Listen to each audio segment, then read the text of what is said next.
Fala pessoal, estamos começando mais um podcast, Papo Tech, mais uma vez com meu brother aqui, Gus. Tamo junto, Caio. Vamos lá. Obrigado mais uma vez. Bom dia de novo. Tá menos carente agora? Super agora. Boa. E hoje recebendo mais um parceiro nosso aqui, Alejandro Osório, seja muito bem-vindo, CTO, diretor de tecnologia da Infracommerce, certo? Exatamente isso. Boa, obrigado por participar aí, Ale. Não, eu que agradeço também. Muito feliz de estar aqui com vocês. Boa. Ale, queria saber um pouquinho da sua trajetória, eu sei que você é colombiano. Aham. Você comentou que você começou a carreira de tecnologia na Colômbia. Queria saber um pouquinho dessa sua trajetória, o que te fez vir para o Brasil, como que você começou lá, e até a cadeira, né, de diretor de tecnologia numa empresa com capital aberto na bolsa, gigantesca do varejo, que é a Infracommerce. Como que foi essa jornada aí? Bom, eu, de fato, sou formado em engenharia eletrônica, então sou engenheiro de formação, nunca exerci. Então, comecei numa empresa de telecomunicações, uma empresa que precisava de engenheiros para desenvolver software para telecomunicações. Então, aí foi o meu primeiro contato com software fora a faculdade, né? Foi exatamente nessa primeira empresa. E aí, bom, aí entrei no mundo do software e empecei, de fato, a programar. Então, um curso de 4 meses, onde ganhava nada. Basicamente, vou te contratar para te ensinar. Bom, por 4 meses, quem ficou aí no curso, de fato, começou uma carreira mesmo dentro da área de software, né, e tecnologia. Bom, e aí fiquei esses 5 anos lá nessa empresa na Colômbia, Tessa América, e apareceu uma oportunidade aqui no Peixe Urbano, na época. Então, tinha um amigo meu, né, tava no Peixe Urbano e falou, olha, estão procurando gente, estão trazendo de qualquer lugar do mundo, quer ver? Foi bom. Aí fez uma entrevista rápida com o Alex lá na época, e bom, aprovou, 20 dias estava aqui. Legal. E disso já se passaram 12 anos já. Vou para 13 anos. Caramba, já que Você entrou lá como dev? entrei lá como dev, fazendo papel de team lead, Scrum Master também. Então, e só de curiosidade, né? Também. As linguagens que estavam envolvidas na época lá, o que tinha? Era muito .NET, JavaScript, um pouco mais já. puro, né? A gente não está usando tanto framework, né? Tá certo. 12 anos atrás não tinha tanto, assim. E era um .NET, basicamente, que era o background que tinha também na Colômbia, né? Legal. Então, muito nisso e bom. E aí, a gente começou nossa carreira. Eu fui o fundador também da comunidade ágil na Colômbia. Então, logo antes de vir para cá, a gente inaugurou, agora está gigante lá a comunidade também. Bom, e aí esse gosto também pela agilidade, né? E aqui já no Brasil, então passei por algumas consultorias, passei pela VTEX, 5 anos na VTEX. Legal. Lojas Marisa também, fiquei 1 ano lá nas Lojas Marisa. Bom, e agora já há 5 anos também na Infracommerce, né? Tendo aí, aprendendo muito sobre varejo, tecnologia e evoluindo. Bom, e agora no papel, né, atual, que estou desempenhando como diretor de tecnologia na área de InfraShop, uma vertical de produtos, né? Então, a gente tem separado a parte de tecnologia, assim, do core, da operação full commerce, da Infracommerce, e aqui a gente desenvolve produtos, né? Então, minha responsabilidade agora é na parte de tecnologia de produtos dentro da Infracommerce. Legal. A Infra, só para a galera entender, ela é a maior plataforma de full commerce da América Latina, não é isso? O que a Infra faz na prática? E o que é full commerce, né? É verdade. Sim, basicamente eu gosto de falar assim, o que a gente faz na Infracommerce, né? Uma solução white label de full commerce para o varejo. Então, basicamente, a gente consegue fazer de ponta a ponta, tanto para B2C e B2B. E, bom, nos últimos anos, a gente virou o maior player na América Latina. Somos Legal. líderes absolutos nesse modelo de negócio. Legal. Você perguntou o que é full commerce? É. Full commerce é toda a cadeia do e-commerce, certo, Ale? Desde operação completa, do clique de compra até o produto chegar em casa. Exatamente. A gente consegue dar a experiência ao usuário, né, criando o e-commerce em si. A gente faz toda a parte logística, atendimento ao usuário final e, bom, em todo o processo logístico também. Então, a gente tem um centro de distribuição, temos o saque, a gente tem todos os processos de meios de pagamento, a gente tem plataforma, a gente usa plataformas parceiras também. Estrategicamente, a gente define o que é melhor usar, mas, no final das contas, é isso. A gente faz de ponta a ponta na operação de e-commerce. É porque, assim, uma marca, um lojista, não, um fabricante, não é só ter um site na internet, né? Ele tem que fazer a parte de envio, recebimento, logística reversa, atendimento, né? É tudo. Então, basicamente, né, a gente vê que para operar um comércio eletrônico, tem que ter 50, 60 fornecedores, só para de fato ter uma operação. A gente centraliza num só, a gente faz todo esse processo e a gente vira o único fornecedor dentro para o cliente, diminuindo custos, aumentando de fato o que a gente consegue entregar de qualidade de serviço e capacidade operacional e claro, sendo muito mais barato também. Legal. Quer fazer uma operação própria. É muito doido isso, saber que por trás de um clique de um produto no e-commerce tem todo...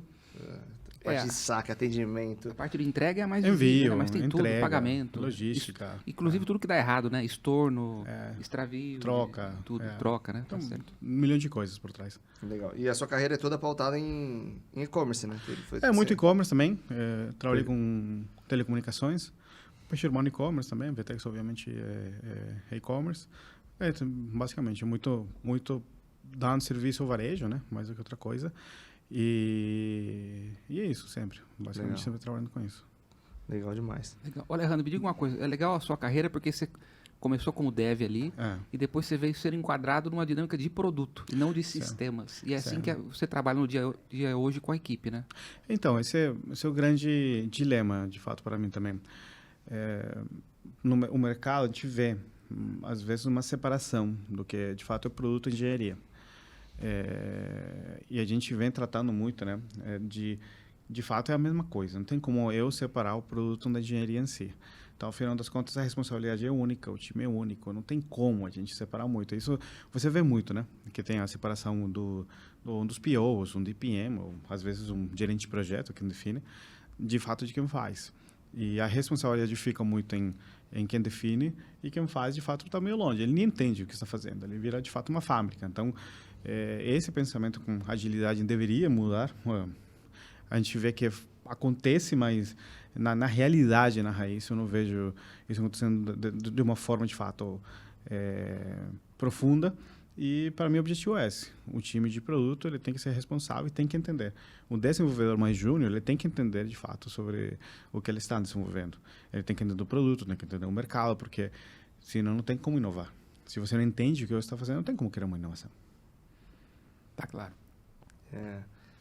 A nossa discussão passa tanto em cenários de concepção até depois de sustentação, é o que a gente chama de dual tracking, né? Perfeito.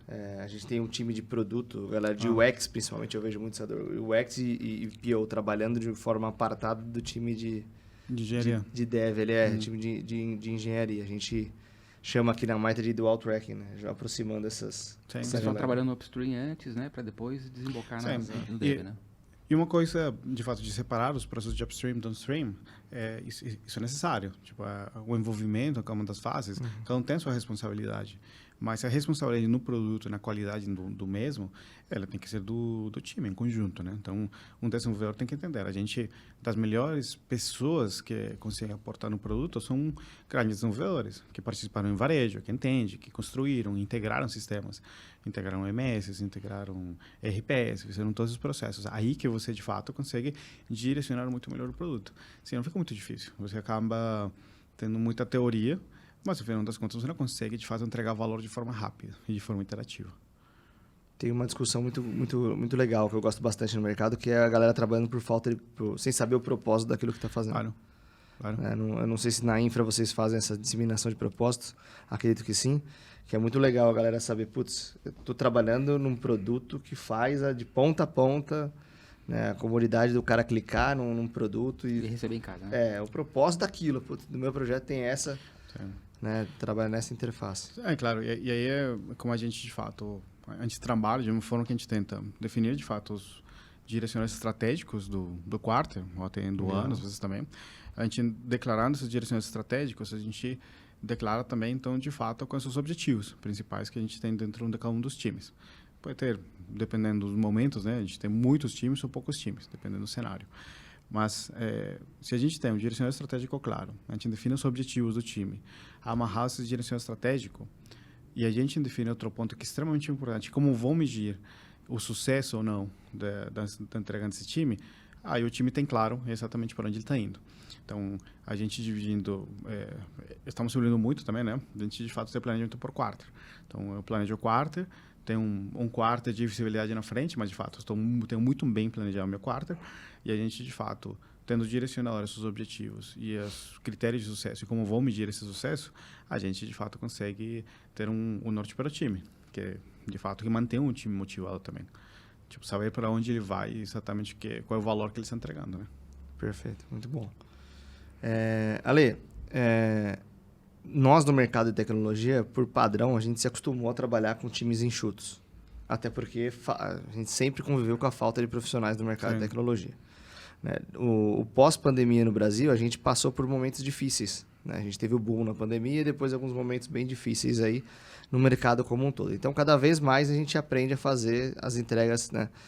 Eu sinto as empresas brasileiras agora de forma mais sustentáveis, entregando mais com o time que tem.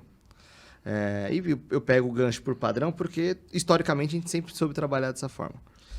Dito isso, como que você entende em times de tecnologia o equilíbrio entre velocidade e qualidade? Como que a gente pode trabalhar com essas dois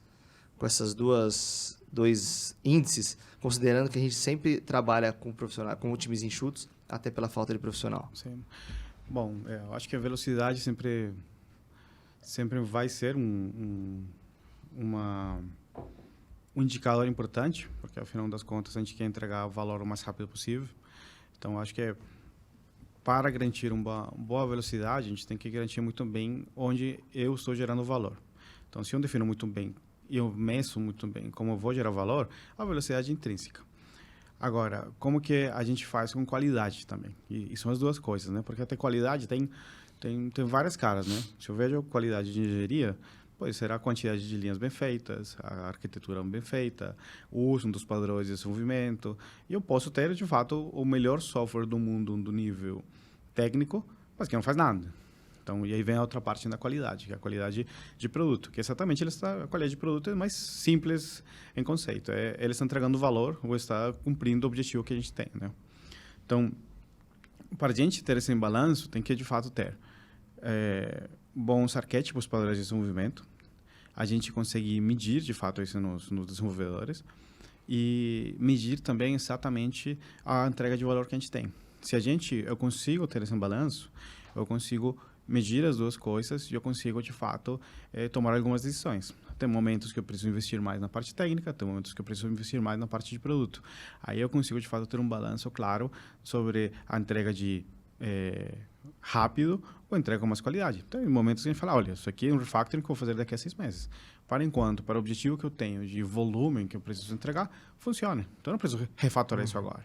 Então, a gente está vendo velocidade, traz qualidade, mas, bom, a gente sabe que vai ter que ter um trabalho futuro. Algum débito técnico, um débito de domínio, que aparecem também durante o fluxo de evolução de um produto. A gente vai ver isso com o tempo. Então, acho que, resumindo, ter um bom senso para balançar exatamente o que eu preciso fazer para entregar valor agora, com a maior previsibilidade possível.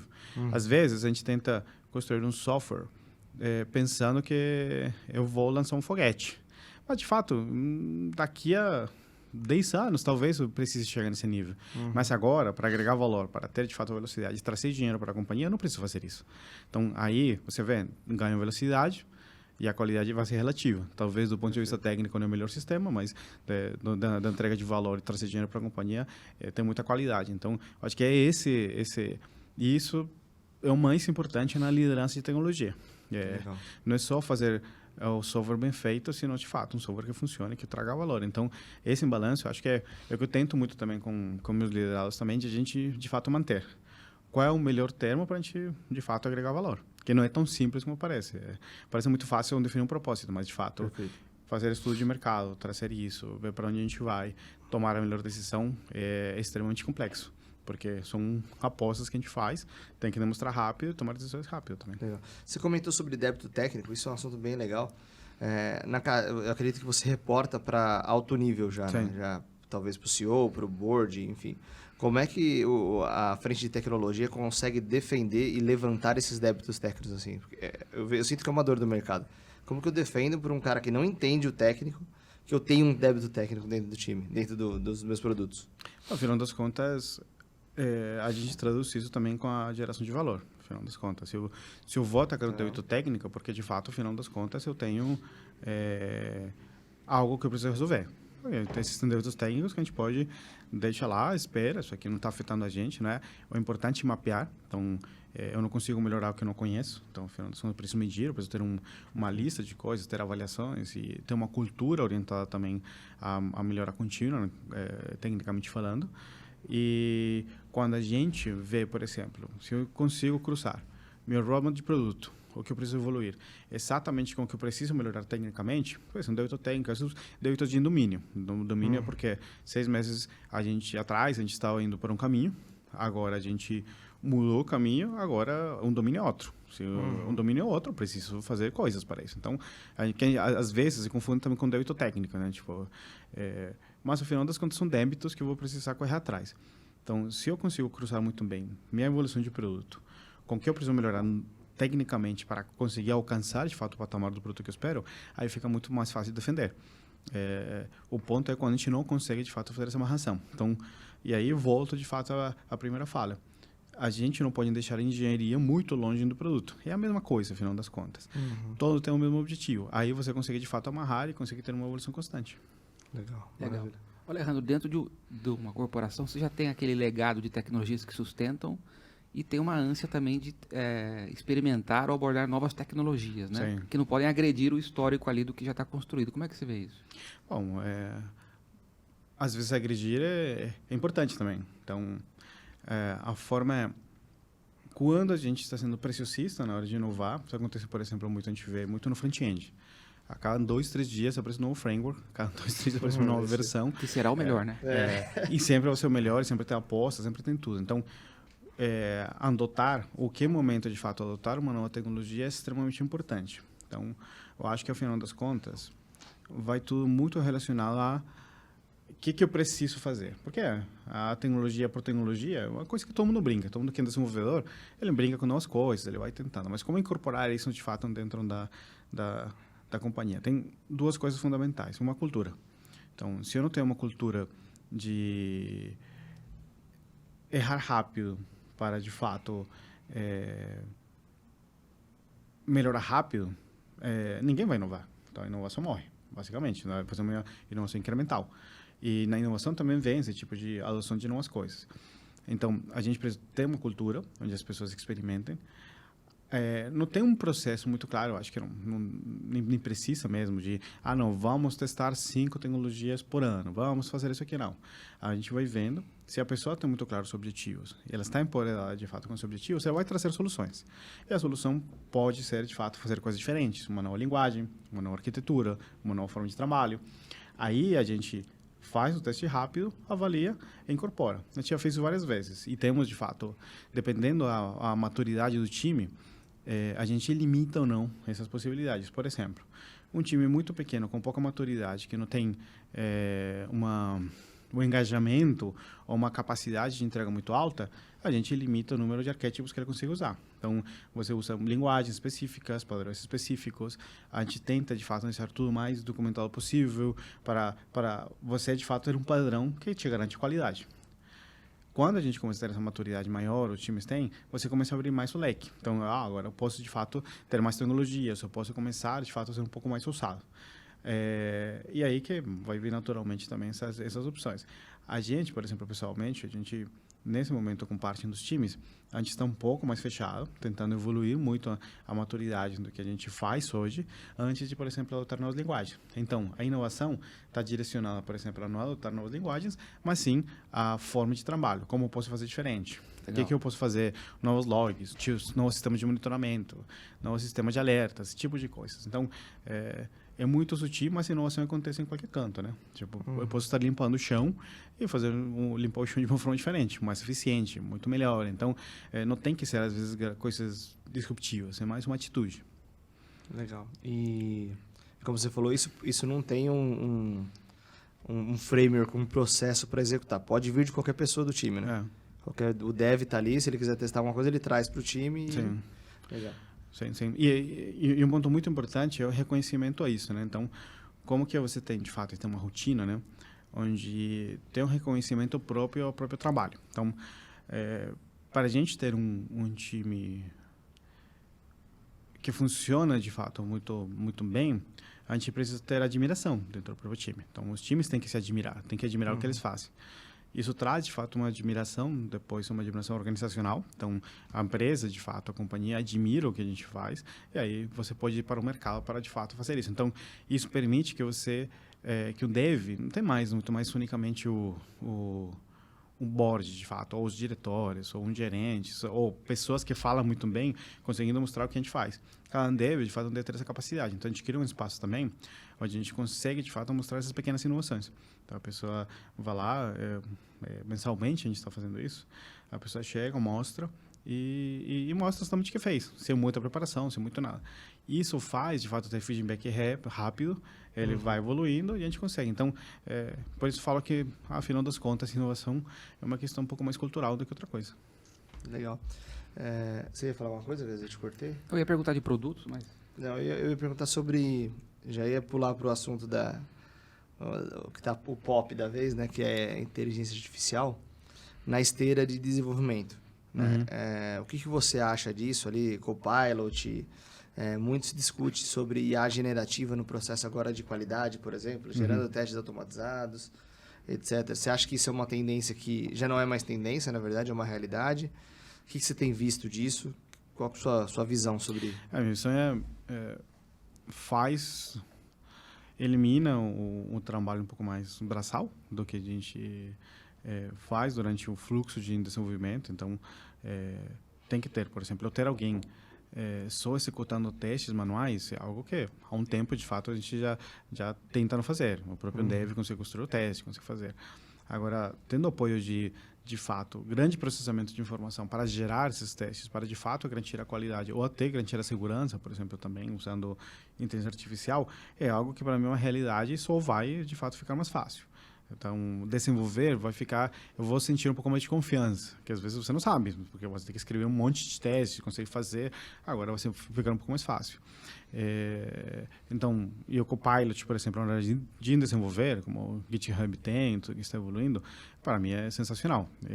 Quando você desenvolve uma parte mais complexa, de fato, às vezes você construir algum tipo de sentença que você não conhece, você vai procurar. Então, antes do Stack Overflow era tudo que a gente fazia. O ChatGPT já gera o código mais bonito e personalizado que você precisa. Você só copia, cola e começa a usar. Então, esse tipo de evolução vai ajudar a gente, de fato, a programar muito mais rápido, né? A gente vai conseguir, de fato, programar melhor, programar mais rápido e criar sistemas muito mais robustos. Mas ainda precisa da pessoa inteligente atrás que faz isso funcionar de forma correta também, né? Então, vai facilitar. Muito leigo, de fato, eu consigo fazer coisas muito melhores, mas, ao final das contas, para fazer algo muito profissional, vai precisar, de fato, de um bom desenvolvedor por trás, de fato, usando ferramentas de forma correta para de fato, acelerar o fluxo. Mas, para mim, é uma realidade. E o que vai fazer, de fato, a cabeça do desenvolvedor, né? Então, o desenvolvedor, para mim, a maioria, né, são pessoas acima da média inteligência, são pessoas muito inteligentes, capacidade lógica sensacional, vai de fato usar melhor, né? Então, trabalho mais braçal, trabalho mais chato que a gente pensa quando a gente desenvolve, a gente vai conseguir terceirizar de graça, né? Legal, maravilha. E a sua carreira, como a gente comentou no início, ela foi muito pautada em varejo, né? E a IA no varejo, você acha que o Brasil está num ritmo legal, a gente tem muito a jornada ainda, vem para ajudar, você acha como que está isso? Bom, não conheço tanto assim de como está sendo a adoção para conseguir garantir, está muito acelerado, não está não, mas o que eu vejo é que de fato é um espaço gigantesco. Então a gente usa também já, a gente tem bastante espaço para melhorar, então, sei lá, no fluxo interno do varejo. Então vamos pensar do ponto de vista de matching de produtos, por exemplo. A capacidade, a possibilidade que a gente tem de usar inteligência artificial para acelerar esse processo, fazer o matching, de fato vender mais, por exemplo, no marketplace out, isso aí é gigantesco. Não busca, por exemplo. A gente tem um TypeSense, a gente usa por trás, a gente consegue usar de forma inteligência artificial para entregar resultados muito melhores também. Então, busca, vai ter inteligência artificial, vai ajudar muito a criação de prateleiras, fazer uma navegação muito mais personalizada para cada usuário, aí na veia que a gente vai conseguir fazer. A partir de sugestões também de produtos, né? Isso aí, sugestões, recomendação, sistema de recomendação onde já tinha, de fato, muito mais machine learning. Mas era uma estatística meio básica, né? Mas agora tem outros insights com algoritmos de machine learning, né? Tem. Tinha empresas muito especializadas nisso também. Acho que talvez agora vai ficar mais fácil você conseguir fazer. E por aí vai, né? Sei lá, abastecimento, por exemplo, uma inteligência de abastecimento. Você saber, com inteligência artificial, exatamente pela tendência de vendas, por exemplo, de um produto, em que momento é melhor você abastecer, fazer uma compra, ou gerar um alerta de futuramente você ter falta de estoque, então tenta subir agora. Então, esse tipo de coisas vai ter muito, né? E para quem faz operação também, né? Então, não só para construção ou para dar essa experiência para o usuário, senão quem opera também. Opera vai ter muitas ferramentas para fazer análises e entender de fato. Por exemplo, o que eu falei agora. Olha, esse produto aqui já vai acabar daqui pela tendência de vendas, daqui a pouco você vai ter. Melhor fala para o teu cliente, ou abasteça logo. Bom, tem 1 milhão de aplicações. Então, acho que o varejo gera muito dado, né? E a inteligência artificial, afinal das contas, ele é grande processamento de informação com machine learning e, então a tecnologia por trás, você consegue, de fato, começar a tomar decisões. Então, esse apoio de esse grande processamento de informação que vai ajudar a gente, de fato, nessa produção do dia a dia, né? A gente, dentro da Infracommerce, também estamos trabalhando muito nisso, né? Então, como que a gente, no dia a dia, qualquer pessoa, consegue usar a inteligência artificial para melhorar processos, automatizar alguns processos.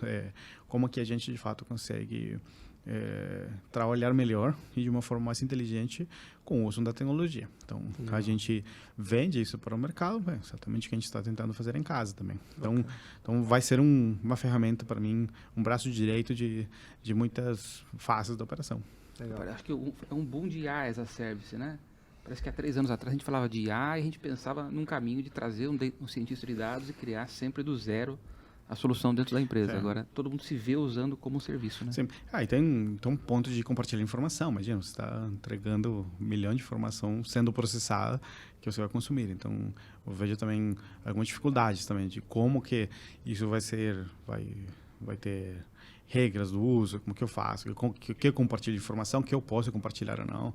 Bom, acho que aí vem um mundo também de tudo, né? A gente vê o ChatGPT também criando coisas, né? Então, a partir de tudo, começa a criar um artigo, começa a criar coisa que talvez não existe, ao final das contas, né? Foi criado, mas é verdade ou não, como que a gente consegue compartilhar essa informação, tem muito que a gente vai aprender ainda. Então, e até, por exemplo, pegar uma Infracommerce, que é uma empresa gigantesca, tem muitos dados, ela a gente teve essa conversa ontem aqui, né, no episódio, entregar esse dado para uma IA as a Services, que ela usa o dado para fazer alguma outra coisa, ou até para treinar um modelo depois, talvez fornecer esse dado para outra pessoa, é muito complicado. Então a gente esbarra em algumas questões. Tem vazamento de dados, né? Vazamento de dados. Tem dados, tem privacidade. Então, quando a gente fala de dados públicos, é muito mais simples, de fato, você pensar. Quando tem dados privados, que é o patrimônio, às vezes, das companhias, né? Aí o negócio começa a ficar muito mais complicado, né? Então, começa a ter uso mais dentro de casa, como a gente estrutura isso de uma forma bem segura, né? Se não, imagina, aí é o seu limite. Legal. E quando a gente fala de IA, eu sempre gosto de trazer a discussão com um passo antes, que é bem importante que você trouxe sobre o processamento de dados. Né? Você vê o nosso mercado hoje já maduro em relação a trabalhar com dados? Acho que tem uma tendência muito maior, de fato, a ter, de fato, áreas de data analytics, de fato, ter uma área de dados dentro das companhias. Esses dias estava falando com um amigo meu numa empresa de construção, que vende material de construção, com uma área gigantesca de dados do lado para fazer. Então, empresas não tão relevantes no mercado de tecnologia, assim, em qualquer setor, de fato, vendo a importância de ter uma área de dados junto para fazer uma melhor operação do negócio. Então, acho que já é uma tendência geral. Vê muito também a provocação, né? Por exemplo, em 2024, de liderança se envolver muito mais em inteligência artificial para começar a aprender. Então, acho que, em geral, a gente vai ter uma acelerada grande, né, no uso de inteligência artificial e em dados em si, acho que as empresas estão investindo bastante. Não é um número exato, mas o que a gente vê de tendência falando com as pessoas, vê muito mesmo em empresas que a princípio, não teria uma veia de inovação muito grande, sei lá, uma empresa de material de construção, por exemplo, tendo investimento em dados para, de fato, gerar valor para a companhia, de fato, usar isso como uma base de crescimento. Então, isso é sensacional. Exato. Às vezes, eu gostei do seu exemplo, que não é uma empresa com core tecnológico. Não. Tradicionalmente, não são empresas que costumam consumir tanta tecnologia, mas já se... Onde o cara consegue se destacar, né? Uma empresa que ainda não está tão digital, no mercado não tão digital, ele adotar isso, né? Eu enxergo a gente já teve esse papo também, mas você pode usar esse tipo de tecnologia para eficiência, então você faz mais com menos e acerta mais os caminhos, ou nova linha de negócio, novas ofertas, nova forma de vender, etc e tal. E aí vira uma vantagem competitiva. Aí entra até para nós, Maita, Infracommerce, Vtex, todos eles usam... Sim. Porque qualquer companhia gera grandes quantidades de informação. E tem informação no mercado que poderia cruzar para tomar decisões, exatamente o que o Caio falou. Então, claro que todo mundo precisa fazer isso. E as pessoas faziam também. Fazia manual, fazia pela experiência de alguém, fazia de alguma forma. Mas, sistemicamente falando, com a velocidade e profundidade do que a gente consegue fazer, usando dados e usando inteligência artificial, não tem comparação, né? Eu acho que o volume também hoje muito maior, né? Claro, um volume muito maior. A gente conseguia fazer pequenas análises separadas, e eu acho que essa junção de agora começar a ter uma visão mais holística, quebrando silos, né? Trazer tudo e fazer uma visão holística, acho que traz um ganho Exatamente. Muito, muito legal. Assim. Eu acho que a gente está justamente nesse momento de aprender a trabalhar com esses grandes volumes, né? Exato. E é complexo também, porque tem bastante processamento por trás, tem muita coisa, mas eu acho que o segredo está aí. Todo mundo está gerando um dado, vamos usar esse dado para gerar valor para a companhia, afinal das contas. Legal. Ale, em relação à governança de projetos, que a gente é sempre pressionado na engenharia para mostrar como é que aquilo teve resultado ou não. Tem métricas específicas para isso, para a gente conseguir linkar o sucesso de projeto com o negócio? Acho que sempre tem, né? O ponto para mim é em qual usar.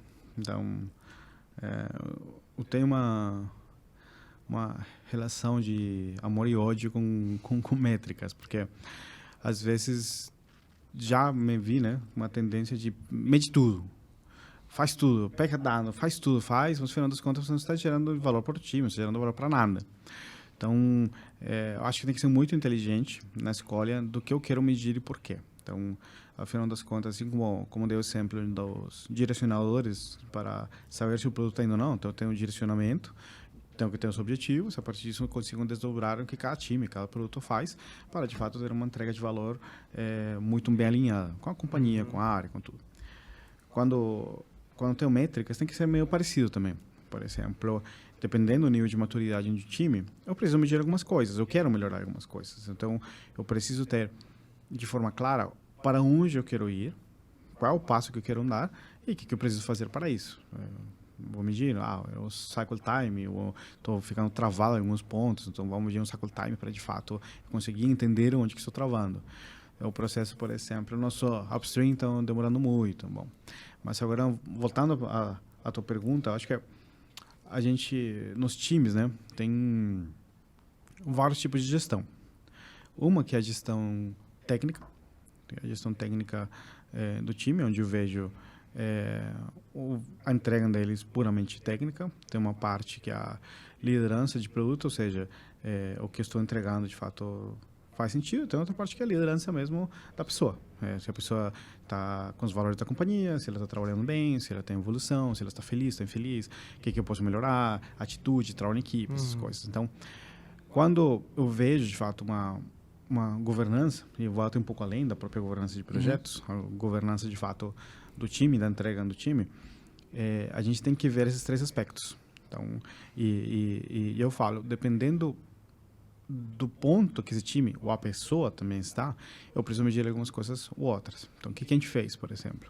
A gente começou muito a medir de forma pura o trabalho do desenvolvedor, pura, e é polêmico. Então, a gente começou a medir linhas de código que o desenvolvedor edita, por exemplo. Não necessariamente que ele cria ou apaga, sino quantas linhas eu tenho editando. O que a gente encontrou, por exemplo? A gente vê pessoas muito engajadas, normalmente eles produzem mais código, e pessoas menos engajadas, pessoas com algum tipo de problema, dificuldade, produzem menos código. Então, a gente começou, de fato, a ter um indicador puro do trabalho, que não, de fato, determina se ele está fazendo um bom trabalho tecnicamente, que não determina se está entregando valor, no final das contas. Mas trabalho puro de desenvolvimento, a gente começou a ver, de fato, se as pessoas estão engajadas ou não. E aí, a gente começou a misturar com as métricas do produto, junto com as métricas do time. E as métricas de negócio, a gente cria meio esse triângulo ali, onde você, de fato, consegue começar a medir. Você consegue medir exatamente se esse projeto está indo bem, se o produto está indo bem, projeto ou iniciativa, por exemplo, a gente está indo no caminho certo ou não está indo no caminho certo. Então, a gente precisa escolher as métricas muito bem para o momento do time, do que eu preciso fazer, do momento do produto, para de fato ver se eu estou entregando o resultado esperado ou não. Então, isso quais métricas usar? Acho que depende, né? Tem infinitas. Você procura quantas métricas você ter, sei lá, só de Agility tem 1 milhão de produtos, você vai ter que definir exatamente o que tem, e negócio também. Depende do contexto. Depende do contexto, você vai ter que definir. Mas, ao final das contas, eu acho que tem que escolher muito bem, tem que simplificar o máximo possível para, de fato, conseguir evoluir. A gente não consegue evoluir quando não consegue medir. Então, medir é muito importante. Então, você tem que medir, tem que definir para onde você quer ir para conseguir, de fato, ter uma evolução. De novo, parece extremamente simples quando a gente fala, né? Mas na hora de executar, na hora de cascatear isso e todo mundo ter esse pensamento crítico, aí é muito mais complexo, né? E com isso, a gente vem o termo de accountability, né? Que basicamente tudo que não é engajamento, mas é engajamento, que é muito mais do que isso, tal, mas a accountability em si vem muito disso, né? De fato, eu conseguir ajudar o time e ajudar as pessoas a terem um caminho de evolução técnica, pessoal, de produto. Então, e aí começa a entrar na ladder de tecnologia e tudo. É muito mais do que um plano de carreira, né? Do que a gente está falando. É muito mais do que um plano de carreira. A ladder de engenharia, né? A ladder de tecnologia que a gente tem, ele só ajuda, de fato, uma vez das expectativas, eu consigo definir um ponto de partida. Então, a pessoa se encaixa. Afinal das contas, se encaixar. A pessoa num ponto. E aí a gente determina o que eu preciso fazer para, de fato, ir para outra caixa. Pode ser uma caixa lateral, pode ser uma caixa para cima. Então, mas isso é só um ponto de partida. Isso é o mínimo que a gente precisa ter para conseguir, de fato, a conversa. Tipo, eu tenho que saber onde estou, eu estou sendo pago por isso, para onde que eu vou. É por aqui, é por aqui. A partir disso vem, de fato, o trabalho do dia a dia bem medido, que a gente consegue, de fato, definir. E ajudar essa pessoa, de fato, a evoluir, esse time a evoluir, né? Porque tem as duas entidades, né? Uma coisa é a pessoa, outra coisa a outra entidade de time. Às vezes a gente mede a pessoa, às vezes a gente mede o time, como um todo, né? Então, bom, É o que você disse, nenhum indicador sozinho, até linhas de código não vai resolver. Não resolve. Mas composto com outros que vai te dar um insight, né? E às vezes depende. Depende do olhar também, né? De quem está vendo um dado e depende do contexto. Exato. Sei lá, um time que está trabalhando muito mais, por exemplo, uma face de sustentação. Um time de sustentação que a gente tem também. A gente tem times que fazem produto e sustentam, então outros times exclusivos de sustentação. Algumas características da natureza. Dependendo, você não pode medir igual. Então, claro. Então você não tem como generalizar, mas aí vai no contexto, você vê o valor e você consegue, de fato, tirar conclusões. Então, de novo, tem que ter uma liderança preparada para, de fato, conseguir interpretar, né? Até linhas de código que a gente falou, não é um medidor único, um cara que teve mais linhas de código do que o outro, mas às vezes a linha de código é 0. Então, é um indicador. Ou é estranho, muito. Né? Alguma coisa aconteceu também, né? Não, é estranho. Para agir na exceção, né? Mas em batata, que a gente viu. Pessoa que está muito engajada, que você percebe, porque o engajamento você percebe no dia a dia. Se você está acompanhando o time, você percebe quem está participando, quem está tentando fazer. Essas pessoas, normalmente, de fato, têm uma produtividade muito maior de código também. Porque está engajado, tipo, está pensando, entende muito bem para onde vai. Então, ele senta na cadeira e vai evoluir. Não é uma pessoa que vai se distrair, não é uma pessoa que não sabe para onde ir, não é uma pessoa que não entende. Então, quando você vê esse engajamento no dia a dia, normalmente você vai ver que vai produzir muito mais código. Claro, não indica no único indicador, mas é curioso a gente ver como essa tendência fazendo uma analogia, né? Não é quantos tijolos, a quantidade de tijolos é importante. Agora precisa ver se esse tijolo está na direção que precisa ser colocado, exato. E por aí vai. Acho que tem muito link com métricas de qualidade também, né? Claro. Então, tem a quantidade, que é o tanto de código que ele escreve, que eu gostei da sua analogia, da sua informação, e o quanto de valor isso entrega para o produto, aí vem na linha do seu triângulo, né? Ali engenharia, produto e depois cultura. E eu acho que tudo isso, existe um reforço de cultura, não tem? Depois que o time entra nesse triângulo, isso fica intrínseco, não fica? Claro. E aí que, de fato, a gente consegue isso funcionando de forma constante, iterativa, o time, de fato, vai chegar a ser um time de alta performance. Ele vai evoluir constantemente, é só questão de tempo. Aí vai um pouco mais na disciplina, né? Então, e aí decola. Mas, às vezes, nem sempre só juntar um time e trabalhar junto por muito tempo faz ele, de fato, melhorar, né? Então, é extremamente importante você conseguir medir para melhorar. Se você não mede, não vai melhorar. Então, você tem que não tem como melhorar o que você não consegue medir, porque você não consegue entender. Tem coisas muito que você percebe. Então, você chega numa retrospectiva e fala. E vai ter coisas que, no dia a dia, a interação entre pessoas, isso tem. E a comunicação é extremamente importante. Então, aí você melhora. Mas tem que ter números para você conseguir ter discussões muito mais ricas, né? Perfeito. Ale, aproveitando esse gancho que a gente está falando de time, pessoas e tudo mais, acho que é um momento propício para a gente falar de retenção de talentos e engajamento. Para tudo isso dar certo, o seu triângulo, né, que a gente comentou aqui, a gente precisa de pessoas engajadas e é muito válido a gente reter talentos para que isso tenha uma longevidade. O que você indicaria de prática de retenção? O que você pensa no mercado de trabalho? Hoje está mais fácil, está mais difícil? Qual que é a sua visão sobre retenção de talentos? Bom, a gente passou por uma época um pouco mais complexa, né? Que tinha muito mais oportunidade, todo mundo oferecendo mais, então era muito mais difícil construir um relacionamento duradouro, né, com as pessoas. Mas hoje, acho que o mercado tá um pouco, vou chamar, menos aquecido, talvez. Então, deu uma desacelerada, de certa forma. Então, a gente deu uma pausa para a gente conseguir, de fato, tentar fazer isso melhor. Acho que tudo partindo do básico, né? Então, a gente está fazendo uma troca. Estou trocando meu talento, estou trocando minha experiência por um serviço. Vendo de forma muito crua, talvez é isso, né? Isso tem que ficar claro. Ou seja, todo mundo está recebendo pelo que ele está comprometido a fazer. E aí, então, a ladder, o plano de carreira, vou traduzir assim, é muito importante. Tipo, a pessoa onde se encaixa hoje, ela está fora, não está fora, e para onde ela tem que ir. Se a pessoa tem isso claro, ela tem uma perspectiva.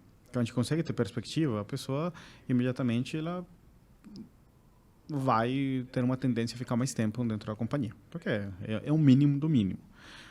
Depois disso, se eu tenho essa ladder bem definida e a pessoa sabe onde se encaixa e eu tenho um fluxo de feedback constante, eu sei que eu vou ter uma evolução. Eu vou ter evolução, eu vou ter isso, a pessoa vai estar tranquila. Aí vem a parte do propósito, né? Que vem o propósito, que no propósito tem que ter muito claro, de fato, direcionar os objetivos e o que ela tem para fazer. E como é que ela vai mostrar a entregar esse valor. Então, aí vem outra parte, que é a parte mesmo de estruturação do produto e da evolução do próprio produto. Se tem uma ladder, tem uma estrutura, um produto muito bem estruturado e tem um portfólio de tecnologia claro e usando um stack de tecnologia atualizado e que as pessoas, de fato, vão se sentir à vontade de aprender e evoluir, acho que com esses 3 fatores a gente tem tudo para andar certo. Aí falta o último fator, né, que é a liderança que vai fazer tudo isso acontecer. Tipo, a liderança tem que garantir que a gente está cascateando informação, que está todo mundo sabendo para onde vai, ter avaliação constante, ter esse feedback para a gente, de fato, ter essa evolução. Então, aí estão os 4 fatores que eu vejo que a gente tem para fazer. E aí vem o tato do dia a dia, né? De você, de fato, lidar com pessoas e ter muito clara a estratégia de comunicação. Eu acho que seria o último fator. Cada time tem que ter uma estratégia de comunicação clara, um ou outro. Então, quando que, de fato, o time deve ser o mais estruturado possível. Deveria ter tudo tão claro que ele deveria se falar com os outros só em caso necessário. Então, como que a gente estrutura essa comunicação entre times vai ajudar muito também, de fato, a ganhar velocidade e as pessoas ficarem mais tranquilas, ter um propósito claro, conseguir entregar o valor. Então, esse seria, para mim, o último aspecto. Mas, em termos gerais, ter uma ladder clara, ter uma estratégia de produto clara e um stack de tecnologia bem definido e que a pessoa consiga se encaixar e, aí conseguir evoluir. Ou seja, não é fácil. Remuneração, feedback, comunicação, stack bom. É os nossos desafios aí, tá né? certo. Como líderes de tecnologia. Claro. Acho que essa sua visão vai ajudar bastante gente. Principalmente, eu vejo novos líderes de tecnologia ainda tech leads aí abraçando a missão de liderar times de tecnologia, mas sem esse pilar de liderança de fato. De pessoas, né? Isso vai ajudar bastante. De pessoas. E pessoa é o mais difícil, né? Então, acho que por isso tem tanta gente que, graças a Deus, existe a carreira Y, né? Tem gente que nunca gostaria de lidar com ninguém. Falar, deixa que lidar com o computador que é mais fácil. Mas quem vai para essa parte de pessoas não pode esquecer do outro também, né? Então, um tech lead que está tentando, que para mim é o ponto de partida da carreira Y. Posso mais para uma evolução de arquitetura, mais principal engineer, dependendo da estrutura do time, ou posso ir já para uma coordenação, gerência. Bom, aí é uma trilha um pouco mais técnica, mais de gestão, desculpa. Eu acho que é isso, tem que ter uma visão muito clara do produto. Então, liderança e tecnologia tem que saber muito bem do negócio que ele tem, porque ele vai ser o principal responsável em traduzir. Ele vai ser o tradutor mesmo do mercado, o tradutor da companhia para os times. Então, ele tem que ter uma muito boa noção de produto, tem que ter essa capacidade de comunicação e, de fato, liderar pessoas, né? E obviamente, ter um background técnico vai ajudar muito, porque não é uma regra em si, mas eu vejo que os melhores líderes de tecnologia são aqueles que conseguiram fazer muito bem a tecnologia também quando estavam na fase que estava muito mais programado. Aí você consegue, você entende. Tá claro. Nem todo mundo consegue entender como é que é fazer software.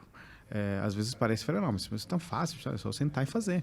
Mas nunca é. Então, aí tem aqui aquele livro que eu acho muito, muito legal, que é o Artful Making, que compara muito mais software com a arte, com que de fato com uma ciência, né? E de fato, quem constrói software é quase uma arte, você precisa estar inspirado, precisa estar uma mente calma, às vezes a pessoa só funciona de noite, só funciona de madrugada, você precisa parar no momento, você vai lá e tem uma plena, ideia né? legal no banho, e uma atenção plena. Então, construir software é extremamente complexo como exigência mental. Então, não é um trabalho braçal, não é um trabalho. Você tem inspiração, você começa de fato. Então, e de uma pessoa que tem uma capacidade lógica muito grande. Então, isso aí é extremamente importante. E entender isso ajuda muito, de fato, a entender as complexidades, né? Quando a gente fala uma coisa ou outra, porque quem não conhece parece muito mais simples. Parece muito mais simples, mas quem entende, isso ajuda muito, de fato, a conseguir lidar com nossos gênios também, né? Boa. Legal. Isso tem uma preocupação minha, inclusive, sendo os casos de falar que eu tô ficando velho, eu sou o chato do escritório, né? Mas para mim ainda, isso que você falou é para mim fantástico, sobre atenção plena e tudo mais. E me preocupa muito a questão do home office em relação ao ambiente de trabalho que alguns devs não têm em casa. Claro. Nem todo mundo tem um escritório fechado, tranquilo, ou muita gente com filho, muita gente com mais gente dentro da casa. Com mãe, não pai, tem uma estrutura. Não tem uma estrutura. E isso eu vejo como um gap ainda. Sim. Não, isso é importantíssimo, porque afinal precisam desse ambiente. Tem lugares que eu já trabalhei onde a área onde estão os desenvolvedores era em silêncio. E ninguém podia chegar lá para falar. Uma área em silêncio onde conseguia. Você ia conversar, fazia coisas, mas uma área de concentração mesmo, de atenção plena. E isso, de fato, é uma preocupação. É importante, né, a gente entender como que a gente vai. Eu acho que o trabalho híbrido ele chegou para ficar. Sim, total. Para ficar. Tipo, quem tem essa facilidade em casa, eu acho que não voltaria para o escritório, capacidade de deslocamento, né? Só para, de fato, ter conexão, de fato, e eventos muito mais que online não vai conseguir fazer. Mas é importante a gente pensar nisso também, como líder de tecnologia. Onde posso criar polos, por exemplo, coisas em algumas cidades, uma coisa que possa reunir as pessoas. Eu ganho as vantagens do trabalho híbrido, por exemplo, mas eu consigo, ao mesmo tempo, tirar ou dar para as pessoas essa qualidade de um ambiente que não tem em casa. E não tem por que ter, às vezes, também. Então, de fato, promover esse tipo de espaços é importante também, porque hoje em dia fica até mais difícil você conseguir medir. Você não está com a pessoa, você não consegue medir tão fácil. Tem que ter muito mais feeling, e a liderança tem que estar muito mais perto, entendendo com esse dia a dia dessa pessoa. Quando você vê, é muito mais simples. Quando você só percebe, aí a questão fica um pouco mais complexa. Então, aí concordo muito contigo. A gente tem que buscar estratégias para garantir que as pessoas que não estão indo no escritório de forma constante, de fato, tenham um espaço de trabalho com concentração, com qualidade, de fato, de espaço, né? É difícil explicar isso pra galera mais jovem, né? Eu ia falar bem disso, de quem está início de carreira, às vezes está tendo uma roleta russa disso. Se o cara consegue conjugar tudo isso que você falou, de ter um ambiente, ter concentração, ter atenção, ele vai se dar bem no remoto. Senão, ele não vai conseguir beber da cultura da empresa, não vai se desenvolver. Claro. Às vezes ele até acha que isso é legal, tá indo bem, etc. Mas se você for nas métricas de produtividade, entrega de valor, etc., às vezes o mercado ele é competitivo, você vai ter fatores de comparação. Sim. O garoto que está ali numa casa que tem, sei lá, mais 3 ou 4 irmãos, que é o cenário do brasileiro, né? Vive várias pessoas dentro da mesma casa, num ambiente não propício para atenção plena. Comparado com outro cara que está lá num lugar, sei lá, um cara de 30 anos, solteiro, mora sozinho, etc., rodando o dia inteiro. Na hora que você coloca isso na régua ali de produtividade... Contrastar. Pode ser que não é uma regra, mas pode ser... Mas é um fator. É uma competitividade talvez desleal, que a galera ainda não se ligou o que está acontecendo. Claro. Né? Legal. Ale, tendências. Queria falar contigo aí para... A gente vai caminhando para o final do bate-papo, até para não estourar a sua agenda aí. Cara, o que você acha principalmente 2024, assuntos que você vê que tá bombando e vai mudar a vida tanto de profissionais de tecnologia ou do mercado de varejo? Onde você quiser se apoiar? Eu acho que a inteligência artificial é, sem dúvida, uma das tendências de 2024, né? Eu vejo.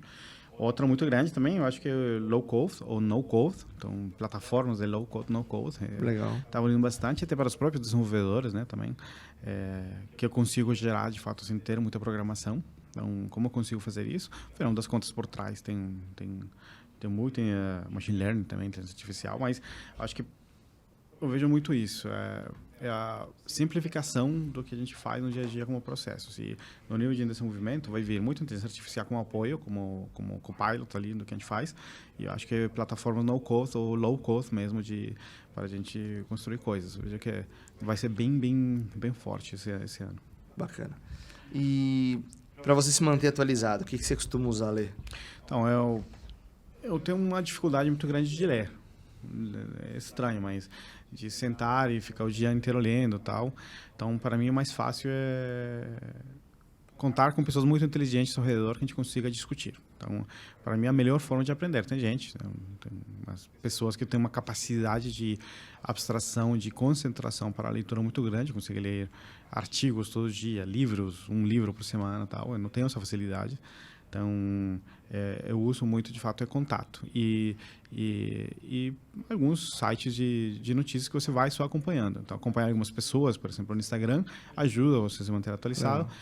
Ler artigos curtos em alguns lugares também. Mas, para mim, o mais importante, o mais rico é bater papo com pessoas. Então, o dia a dia, de fato, até. E aí onde eu vejo que, de fato, o presencial faz diferença total.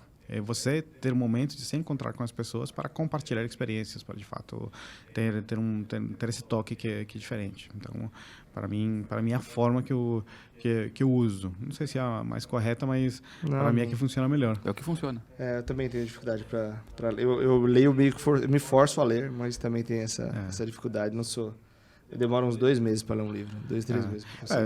Depende. Às vezes eu consigo ler rápido, sabe?